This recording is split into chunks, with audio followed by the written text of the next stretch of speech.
Eta ongi etorri gaurko prentsaurrekora. Aste honetan bertan izan dugu prentsaurreko bat, garrantzitsua Gipuzkoako Foru Aldundiarentzat eta baita ere, zaintza sistemarentzat, hain justu Gipuzkoa zaindu zen ingurukoa, estrategikoa erabat, eta gaurkoa ere garrantzitsua da oso, izan ere estrategikoa delako gaurko zerbitzu publikoei dagokienez, baina baita ere etorkizuneko zaintza eta lehiakortasunari dagokionez ere. Aurrekontuen berri ematera gatoz, 2026-erako prestatu dugun aurrekontuen inguruko proiektua aurkeztera gatoz, 3. Nere ezkerretara Itziar Agirre, Ogasun eta Finantzako diputatu anderea, eta nere eskubitara Jose Ignacio Asensio, jasangarritasun diputatua, eta aldi berean ere diputatu nagusi ordea. 3 aurkeztuko dugu aurrekontuen proiektu hau.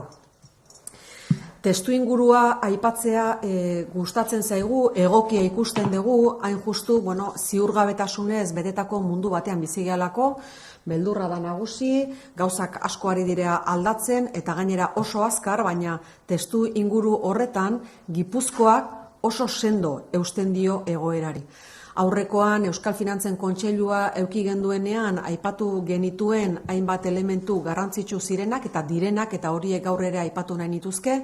Alegia ikusita mundua nola dagoen, gure enpresen egoera ona da, lehenengo 8 hilekoetan salmentek gora egin dute, 2,3 egin dute gora, langabezia tasa 4,2an dago, soldatek 4,2 egin dute gora, KPIak 2,9 egin dunean gora, beraz, egoera ekonomiko makroa ona da.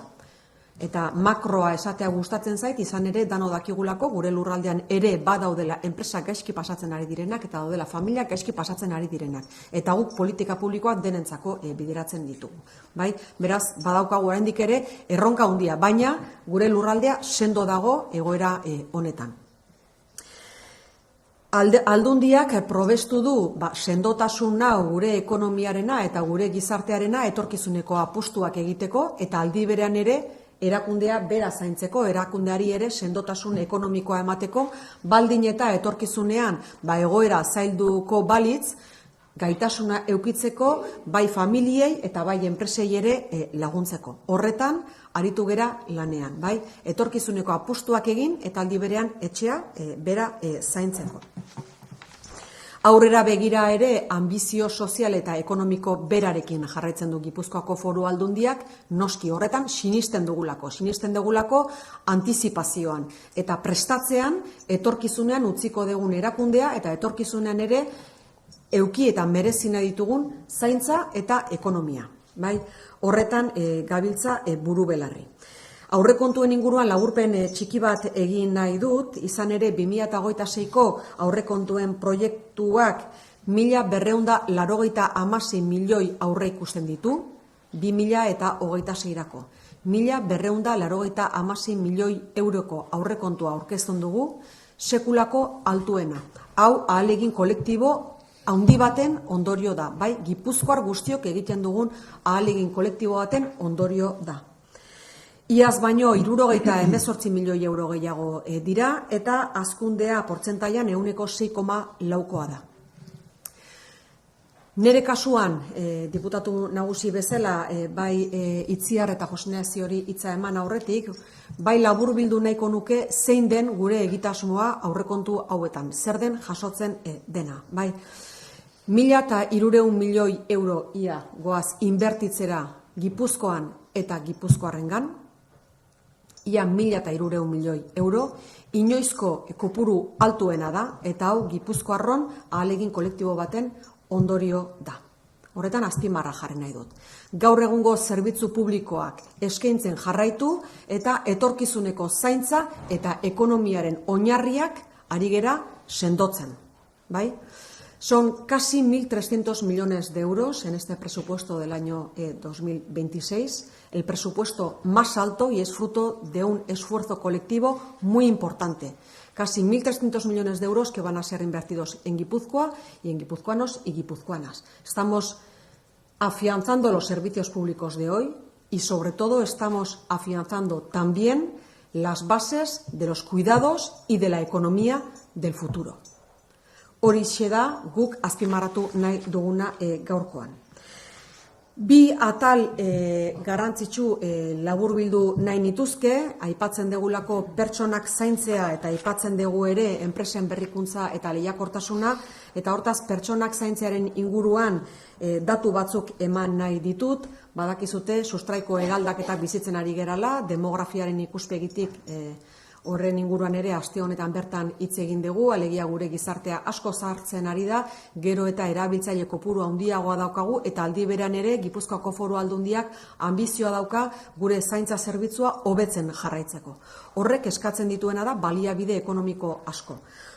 Horren adibide, zaintza eta gizarte politikako aurrekontuetara bideratuko ditugu 588 milioi euro. 63 milioi euro gehiago aurtengo aurrekontuekin alderatuta. Hazkundea ia 12%koa da. 11,9ko hazkundea da hau, gizarte politiketara bideratuta. Horietatik 53 milioi euro bideratuko dira, bai zahar egoitza berriak eraiki eta baita ere gaur egun ditugun zahar egoitzetan aldaketa egiteko zaintza eredu berritzaileruntz. Pasaiako adinberri, Irungo Arbes, Elgoibarreko egoitza ere, eta eredu berrira egoitzak egokitzea, horiek 10 milioi euro dira, 53 milioi hauetan sartzen direnak. Gipuzkoa zainduzi dagokionez, badakizute, 51 milioi euro bideratuko ditugula datozen urteetan, zentzu horretan 7,5 milioi euro txertatzen ditugu jada aurrekontu hauetan, 2026ko aurrekontuetan.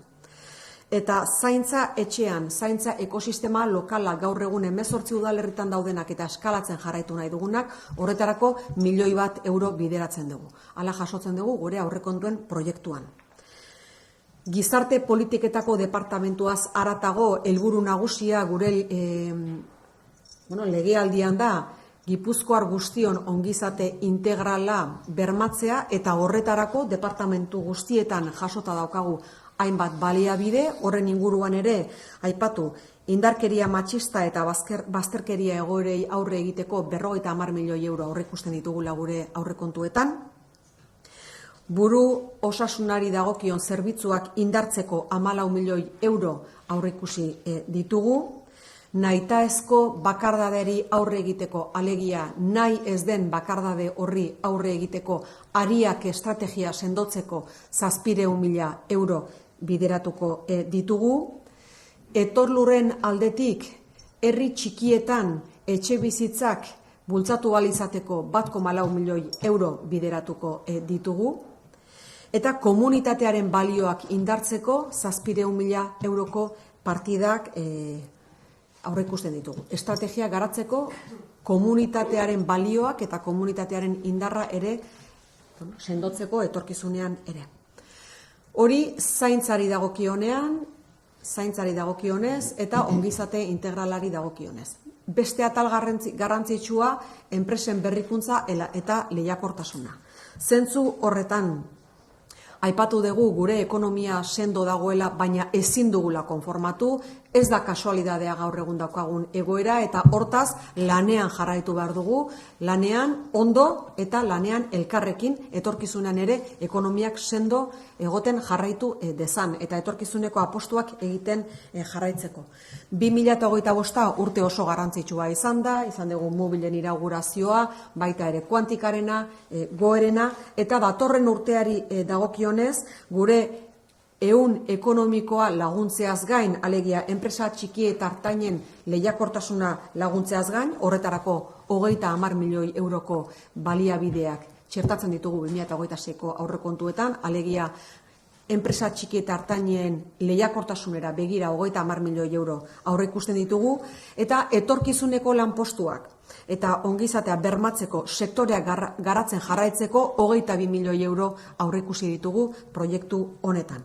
Balio erantzi altuko proiektuei begira, bai? Digitalizazioa, talentua, zientzia eta berrikuntza sareari 22 milioi euro. Helburua da ongizatera bideratutako ekonomia sendoa eukitzea etorkizunean ere, eta horretarako bultzatu behar ditugu lehiakortasuna, berrikuntza eta aukerak sortzea.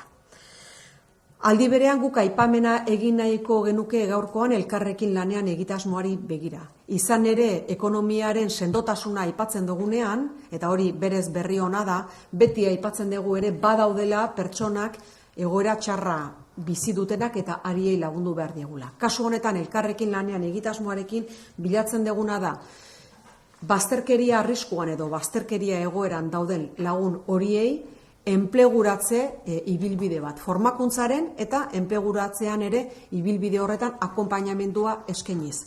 Guk estrategia honekin aurrera jarraitzen dugu, sinisten dugulako danok merezi ditugula aukerak, danok merezi dugula enpleguaren bidez, gure proiektu pertsonaletan aurrera egitea eta gainera gure lurraldeak ere danon ekarpena behar duela. Horretarako 3,1 milioi euroko partida aurreikusten dugu 2026ko aurrekontuan. Amaitzeko, ziurgabetasun egoera honetan guk eskaintzen duguna da ambizioa, eskaintzen dugu elkarlana eta eskaintzen dugu konfiantza. Eta hau guztia konbinatzen dugu beti bezala gure etxean zuhurtziaz. Alegia guk aipatzen dugu hau ez dela kasualidadea, jarraitu behar degula lanean, ambizioz, elkarlanean eta konfiantza eskainiz, baina aldi beran ere zuhur jokatu behar degula. Orain batzar nagusietara eramango dugu proiektu hau, eta batzar nagusietan, gainontzeko alderdi politikoekin, eztabaida edukiko dugu, beraien ekarpenak jaso, negoziatu eta proiektu hau Gipuzkoarron mesederako, Gipuzkoaren eta Gipuzkoar guztion mesederako onartzea espero dugu. Eta horretarako, orain arte egin izan dugun bezala, saiatuko gera, behin eta berriro adostasuna bilatu arte, adostasuna aurkitu arte. Eta jarraian, Jose Ignacio, zuri dagokizu hitza hartzea eta ondoren itziarre. Bai, eskerrik asko, diputatu nagusia, gure aldetik eta azpimarratzearen aurrekontu hauen helburuak aipatu dira, aipatu ditu diputatu nagusiak, baina nik aipatuko nituzke bereziki pertsonak erdiguneak jartzen dugula, gizarte zerbitzuak bermatzen direla, eta gaina aurrera paso nabarmenak ematen dira. Zuk aipatu duzun bezala, eta orain dela bi egun aurkeztu genuen Gipuzkoa Zainduze proiektua bereziki, berria delako, eta etorkizunera begira oso nabarmena delako. Eta noski, ekonomiaren lehiakortasuna, proiektu estrategikoak, jasangarritasuna eta berdintasuna. Hemen daude kokatuta, ikusik eduzen politika guztietan, nola txertatuta dauden eta aurrekontutan izango duten bere ibilbidea. Jarraian, eta konkretuki, kultura, kirola, gazteria eta lankidetza departamentua, mugikortasuna, turismo eta lurralde antolakuntza departamentua eta jasangarritasuna taleko gaiak epatuko ditut eta aurrekontuari dagokionez ezaugarri nagusiak ere esango ditut. Hasteko, kultura, lankidetza, gazteria eta kirol departamentua hemen aipatu, guretzat kirola, kultura, elkartasuna eta gazteen parte hartzea gizarte kohesionatu, berdintzaile eta etorkizuneko baten oinarria direla. Alde horretatik, aurrekontu hau 3 ardatz nagusia ditu, lehenengoa eskola kirola, finantzaketa eredua, eta hemen aldaketa eta igoera importantea dago. Aurten, multikirola programa indartuko dugu, 3,2 milioi euro igoerarekin, eta guztira 4,4 milioi euroko aurrekontua izango du. Ikusten dezuenez, igoera handia. Zertarako, pausonekin, mezu argi bat bitaltzen dugu, eta ez da aurrik geratuko kanpoan arrazoi ekonomikoagatik. Hori da gure asmoa. El segundo eje es el final de la remodelación del Koldo Mitxelena, Koldo Mitxelena Kulturgunea. El Koldo Mitxelena aspira a ser, como sabéis, un espacio abierto, contemporáneo, dinámico, que conecte tradición y modernidad. Siempre lo hemos pensado así y esta legislatura, el próximo año, terminaremos su construcción y su evolución con 4 millones de euros para culminar, como decíamos, esta última etapa. Hirugarren ardatza, hegoaldeko herriekin dugun elkartasuna. Hontan ere, azpimarratzekoa da, Gipuzkoak bere konpromisoa berresten duela nazioarteko lankidetzarekin eta justizia globalarekin. Eta aurten ere, 216.000 euro gehiago jartzen ditugu. Guztira 5.700.000 euro jartzen dira politika hauek bermatzeko. Pasando al Departamento de Movilidad, Turismo y Ordenación del Territorio, este es un departamento que crece un 8,6%. Y aquí lo que tenemos que dejar bien claro que se hace un esfuerzo importante para garantizar la movilidad sostenible, reafirmando nuestra apuesta, como no puede ser de otra manera, por Lural de Bus. Un servicio que todos sabéis en los últimos 2 años ha crecido un 25%, lo cual significa que cada vez se utiliza más el transporte público colectivo y, además, lo que tenemos que hacer es reforzar su servicio. Por tanto, el crecimiento del presupuesto es importante y en este año será alrededor de los 75 millones, 74,7 millones de euros que destinaremos precisamente a este departamento. También para el desarrollo y la extensión de Mugi. De Mugi, como sabéis, que es algo más que una tarjeta de transporte, que incorpora derechos y que efectivamente lo que hace es afianzar esa apuesta por el transporte público. Turismo zuzendaritzari dagokionez, 3,4 milioi euroko inbertsioa egingo da aurten, plan estrategiko berria bultzatzeko eta garatzeko. Denboralditik kanpo turismoa bultzatzea, Gipuzkoa helmuga turistiko adimendun gisa sendotzea da helburu nagusia. Eta ja bukatzeko departamentu honekin, en cuanto a la Dirección de Ordenación del Territorio, que a veces pasa un poco desapercibido, pero creo que tiene 3 objetivos y 3 proyectos fundamentales. Una es la regeneración de Pasai Aldea, evidentemente con el resto de departamentos de la Diputación, pues como es el caso de Adinberri, donde se va a invertir más de 7 millones de euros. También la rehabilitación de la Universidad de Oñati y afianzar también el proyecto Vía Irún como nodo de regeneración urbana de Gipuzkoa. Nik zuzentzen dudan jasangarritasun departamentutik Gipuzkoaren etorkizunarekin dugun konpromisoa sendotuko dugu baita ere aurten. Lurraldearen eraldaketa bultzatzen dugu eta urrats bat gehiago ematen dugu klimaldaketaren aurkako borrokan, transizio energetikoaren eta ingurune naturalaren babesaren alde. 2006ko aurrekontua 7% hazten da aurreko urtearekin alderatuta. Eta hori da garapen ekonomiko eta sozial jasangarri berde eta bidezko baten alde egiten dugun apustu sendoa.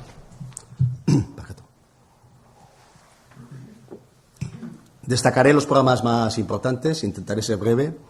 La primera sería lo que corresponde a la transición energética y la descarbonización, políticas fundamentales del departamento.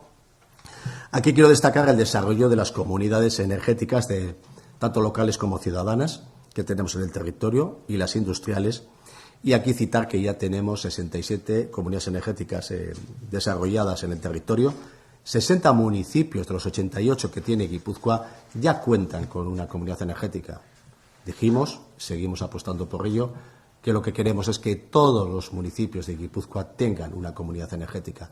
Es una verdadera revolución en la producción y el consumo energético, una democratización del ámbito energético que tanto nos preocupa como territorio y como ciudadanos. Por tanto, creo que el aumento de los 4,5% de recursos en este ámbito es importante. Como decimos, transición energética justa y democrática en este ámbito. También desarrollaremos el primer Living Lab de energía de Euskadi, que será en Eskusa Itzeta, para acelerar precisamente en el ámbito de la descarbonización industrial en el territorio. Y también, unido a todo ello, consolidaremos la Oficina de Transición Energética, que es de apoyo directo tanto a la industria como a los ciudadanos en este ámbito. Me entretengo un poco en este tema porque creo que es la política fundamental que estamos desarrollando y transformando absolutamente lo que es el ámbito energético en el territorio.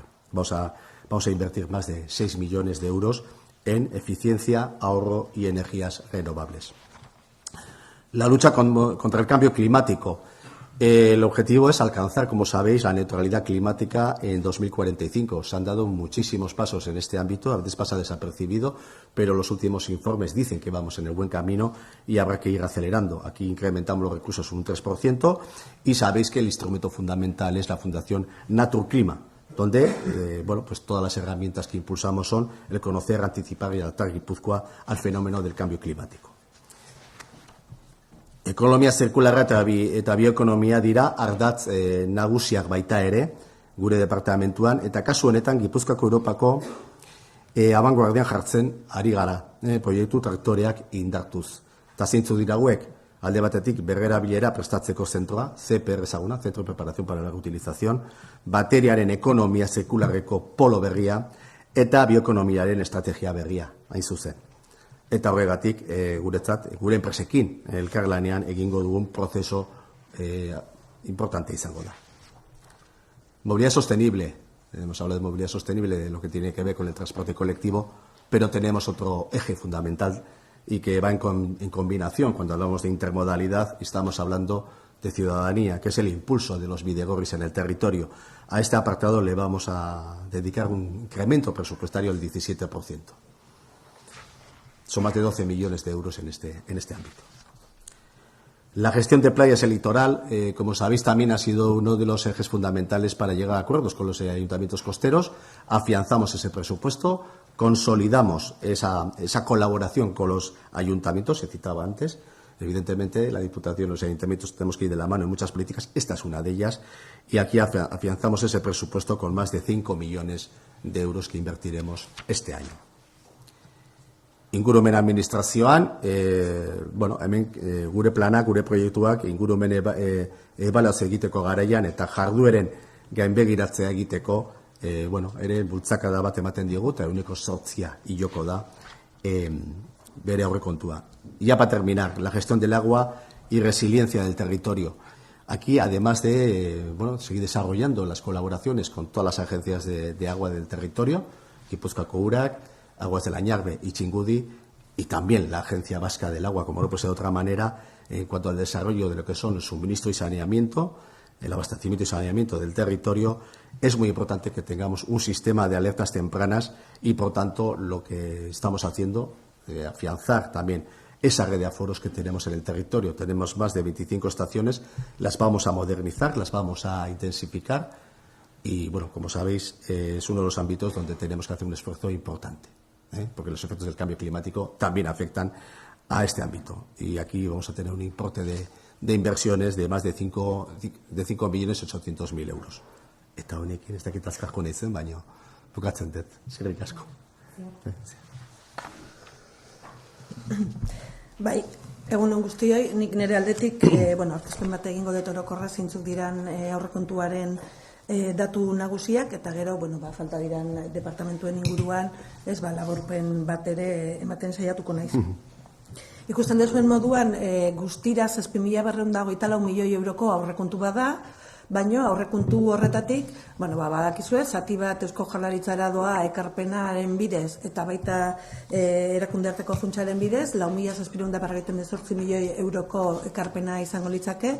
Beste alde batetik, udalei 721 milioi euro bideratzen zaie foru funtsen bitartez, eta dakizuen bezala, eta lehenik eta behin diru bilketaren ondoren egin behar den lehenengo gauzarekin, kupoa ordaintzen dugu, edo aurrekusi dugu 459 milioi eurokoa. Horrek ematen du, aldundiak izango dituen baliabideak edo diru sarrerak. Hau da, 1.296 milioi euro. Jakingo dezutenez, diru bilketa 6.998 milioi eurokoa zan Gipuzkoarrentzat, eta horrek 1.100 milioi euroko baliabideak ematen zituen, baina diputazioak beste diru sarrera batzuk ditu, eta horrela batzen dira 1.296 milioi euroak. Urtero erakusten dugun bezala, gure aurrekontu propioaren bilakaera, azkeneko urtetan, goraka egin duena, oinarrian eta diputatu nagusiak aipatu duen moduan, ekonomia egoera onaren ondorioz, azkenean diru bilketak ere eta ekonomia itunetik eratorritako baliabideak gehitzen joan dira, eta hor dago oinarri nagusia. Hartzen baldin badegu gure komentate duten bezala, gure kudeaketa aurrekontua finantza karga gehituta, 1.296 milioi eurokoa litzateke, diputatu nagusiak esan duen moduan, 78 milioi euroko gehikuntza bat du aurreko urteko aurrekontuarekin alderatuta, eta 6,4ko igoera portzentaia. Finantza karga hori kentzen baldin badegu, eta hor taula horretan agertzen den moduan, 1.257 milioi euroko aurrekontu gestio aurrekontu propio bat eukiko genuke, komentatzen nuen moduan, finantza karga kenduta. Diputatu nagusiak eta diputatu nagusi ordeak aipatu duten moduan, eman dituzte datuak gizarte politikan, ekonomia sustapena eta proiektu estrategikoak edo jasangarritasuna, mugikortasuna eta kulturaren inguruan, eta nik, esaten nuen moduan, beste departamentoi buruzko datu batzuk emango ditut. Diputatu nagusiaren alorrean, 28,7 milioi euroko aurrekontu bat aurreikusia datorren urterako, 1,9 milioi euro gehiago aurreko urtearekin alderatuko bagenu, eta, azken finean, aurreko urtetako lan ildoak jarraituz, euskararako konpromisoa bultzatzen jarraitzea, da helburu nagusia, eta euskara planak eta bereziki Aldundiko departamentuetan txertatzeko intentzioarekin ez bideratzen dira baliabideak. Bestalde ere, berdintasunaren laugarren plana aplikatzea izango litzateke helburuetako bat, eta azkenik, eta horregatik ez, baita ere garrantzitsua dena, diputazio honen, foru aldundian honen estrategia garatzeko baliabideak ezartzen dira departamentu honetan. 8 milioi euroko aurrekontua, departamentu arteko koordinazioa eta eragile ezberdinen arteko koordinazioa sustatzeko, Gipuzkoako erronkak sustatu, identifikatu, sustatu eta garatu ahal izateko. 2026an komunitatea kontzeptua izango da helburu, komunitate bezala eta gure izana landuz, erronka berri horiek identifikatu eta garatzeko. Gobernantzako departamentua hartuta, ikusten den moduan, 84,3 milioi euro ditu aurrekontuan, eta, komentatzen genuan, helburu orokor batzuk ditu gobernantzako departamentuak, administrazio publikoaren eredu moderno eraginkor eta hurbilaren aldeko apustua indartzeko helburu orokorra du gobernantzako departamentuak, eta gero 3 alor ezberdin garatuko, 3 alor ezberdinetan garatzen dana politika hau. Alde batetik, funtzio publikoaren eremuan partekatuz errelebo eta prestakuntza plana izango da jarduera ildo nagusia. Aurten bertan, abiarazteko plan honek, 2026 urtean, 2026 urtenetan, prestakuntza izango du ardatz, azken finean Aldundiaren belaunaldien arteko erreleboa prestatzeko funtsezko tresna bat izango baita. Izfe foru elkarteari dagokionez, eskua programa bultzatzen jarraituko da, eta udalerrietan administrazio elektronikoa hobetzera eta zibersegurtasuna indartzera bideratuko dira baliabideak. Eta, departamentu honetan ere, foru zuhiltzaien zerbitzuak 38 milioi euroko aurrekontua izango du, ekipamendu, eraikin, ibilgailu eta teknologia digitalen inbertsioan eta modernizazioan sakontzeko eta langileen prestakuntza indartzeko bideratutako diruak. Barkatu itziarre, moztu egiten dizut. Hor taulan aldatuta dago. Irune pozik egongo litzateke alako aurrekontu batekin, baina kontuan hartu zazute aldatuta dagoela. Gobernantza departamentuko aurrekontua eta zaintzarena trukatuta daude hor. Akatsa dago taula horretan, bai. Berez zaintza 3. izango litzateke, gobernantza 4. Izenak aldatuta daude. Ogasun eta finantza departamentuari dagokionez, 62,5 milioi euroko baliabideak edo baliabideak izango ditugu, jarraitu egingo dugu aurreko urtetan eta datozen urtetan izango ditugun erronkak garatzen, alde batetik tiket bai proiektuaren baitan, liburu bai proiektua garatzen jarraituko dugu, adimen artifizialarekin egingo dugu lanketa, ez? Gure barne produktibitatea hobetzeko, azkenean, ogasunean 3 klabe ditu pertsonak, informatika eta eraikinak, ez? Eta hori dana, herritarren atentzioa bermatzeko egiten duguna, eta, baliabide berriak eta adimen artifiziala eta, gauza berritzaile guztiak aprobetxatzen saiatzen gera aurrera eramateko. Erreforma fiskalean onartutako neurri berriak eta zerga berriak gure sisteman barneratu eta egokitu egin behar ditugu, eta horrek ere baliabideak beharko ditu, eta berrikuntzak barruko prozedurak hobetu eta digitalizazioan aurrera egiteko erabiliko ditugu. Faktura elektronikoa, besteak beste. Bide azpiegituretan, 118,5 milioi euroko aurrekontu bat egongo da, inbertsioak egingo dira apustu estrategiko handietan, hala nola Azkoiti Urretxu errepidearen hobekuntzaren 2. fasearekin, 5 milioi euro, eta Zarauzko saihesbide berriaren amaierarekin. 7 milioi euroko inbertsioa jasoko du, eta 2026an sartuko da bukaera fase horretan. Era berean, datorren urtean, A15 errepideko tunelak birgaitzeko lanak amaituko dira. Azken inbertsioa 10 milioi eurokoa izango da, eta esan beharra dago guztira 100 milioi euroko foru inbertsioa izan dute lan hauek tarte osoari dagokionez. Puntu honetan, adierazi beharra dago, egin ditugula azpiegitura potolonak, hala nola A15ko tunelak, Nafarroarekin konektatzen duen Leizarango autobidean. Proiektu nagusi berriei dagokienez, alde batetik, N1 eta A15 errepideen arteko lotune berriko obrak lizitatuko dira Andoainen. Eta hobekuntza osagarrien programa zabal bat proiektatuko da udalerrietan hainbat toki jarduketak egiten. Eta bestetik, Bidasoaldeako mugikortasuna hobetzeko azpiegitura planetako proiektuak garatuko dira. Eta horien lehen obrak urtean zehar ere hasiko dira egiten. Poligono industrialetako sarrerak hobetzen, segurtasunean errepideak bermatzen, etorkizunean bideratzeko proiektuak, lotuneak, beste hainbeste proiektu. Bereziki pertsonak eta kotxeak ere batera ibiltzen diren lekuetan segurtasuna mantentzeko. Bide horretan jarraituko du departamentu honek.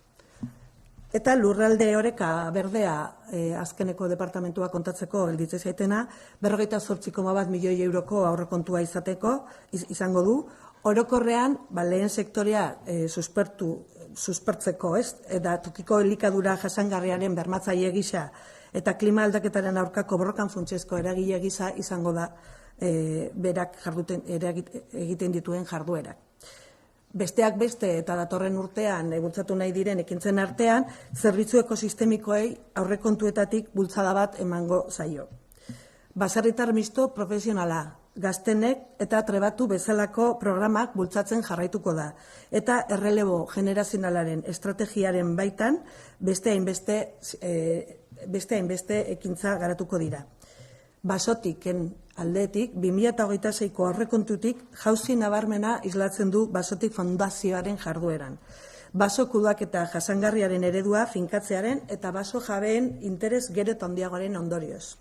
2026 begira, fundazioak 1000 hektarea birbaso berritzeko intentzioa nahi du eta beste 200 hektareatan baso jarduketak egingo dira.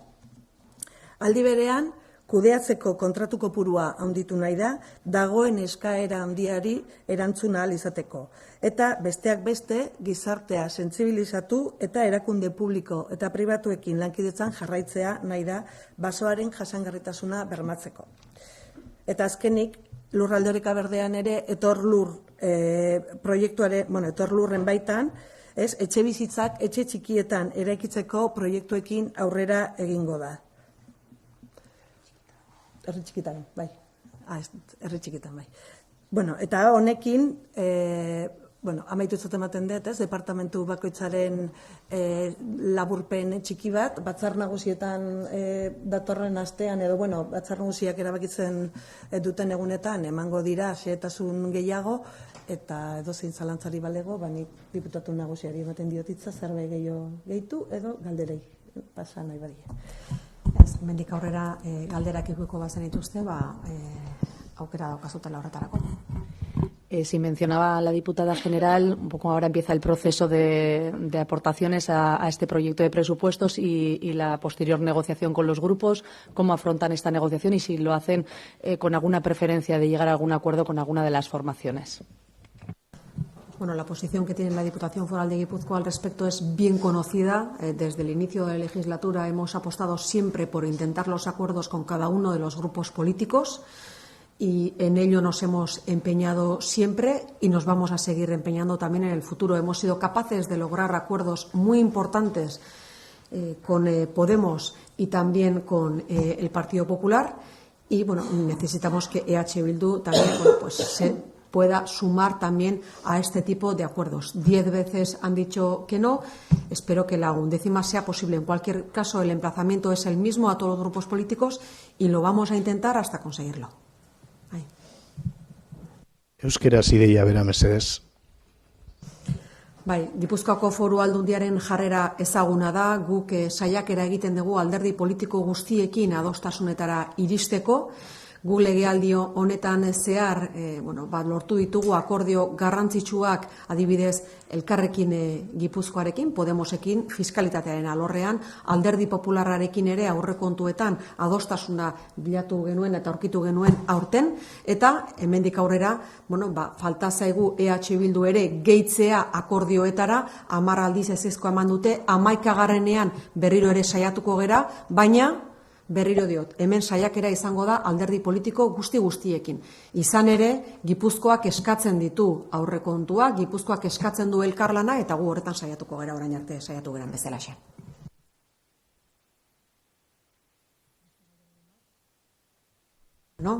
Oso argi azaldu dugu, eta antza, edonola ere etorkizunean ere galderaren bat izango bazenute geu erantzuteko prest izango gera beti bezala eta hemendik aurrera lanean elkar aurkituko dugu.